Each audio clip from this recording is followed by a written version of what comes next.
अस्सलामुअलैकुम।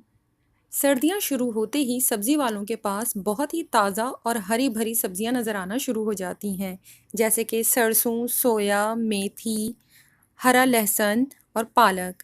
आज मैं पालक की सब्ज़ी बना रही हूँ। ये बिल्कुल सिंपल, इजी और झटपट बनने वाली रेसिपी है।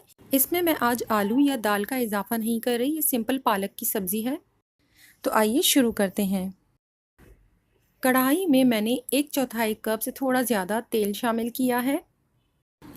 जब तेल गर्म हो जाए तब इसके अंदर शामिल करें एक बड़े साइज़ की प्याज, बारीक चॉप कर और इसे इतनी देर कुक करना है जब तक कि वो अपना रंग तब्दील करना स्टार्ट कर दे।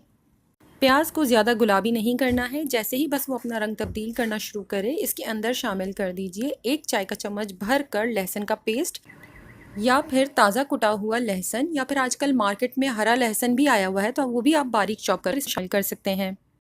इसे हल्का सा सौते करने के बाद इसमें शामिल कर दीजिए ज़ीरा। मैं इस स्टेप पर ज़ीरा शामिल करना भूल गई थी, मैं बाद में शामिल कर दूंगी। साथ ही मैंने इसमें शामिल कर 3 अदद सूखी लाल मिर्च।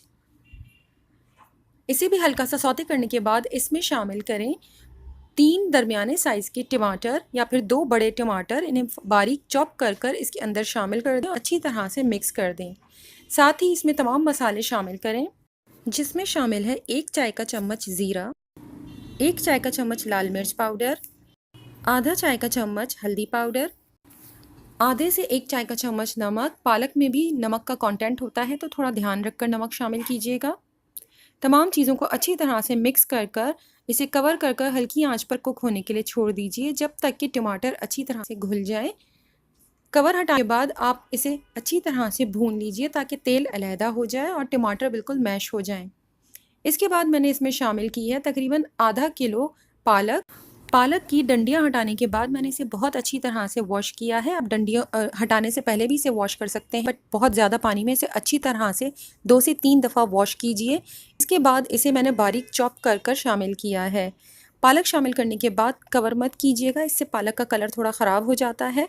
तेज़ आंच के ऊपर ही हमें बस 2-3 मिनट के लिए इसे अब कुक करना है। पालक अपना ही पानी छोड़ेगी और वो बस इनमें कुक हो जाएगी। इसे ज़्यादा देर कुक करने की ज़रूरत नहीं है। 2 से 3 मिनट तक अच्छे करने के बाद मैंने इसके अंदर सबसे लास्ट में एक छोटे लेमन का जूस शामिल किया है। अगर आप चाहें तो आप आधे से 1 चाय का चम्मच खटाई पाउडर भी शामिल कर सकते हैं और बस इसे अच्छी तरह से मिक्स कर गर्मा गर्म सर्व करें।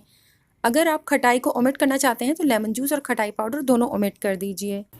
गर्मा गर्म पालक की सब्ज़ी घर की बनी चपाती, फुलके या फिर पराठों के साथ या फिर बाजरे की रोटी के साथ सर्व करें। अगर आपको ये रेसिपी पसंद आए तो प्लीज़ लाइक, शेयर और कमेंट कीजिए और मेरे चैनल को सब्सक्राइब ज़रूर करें। Thank you.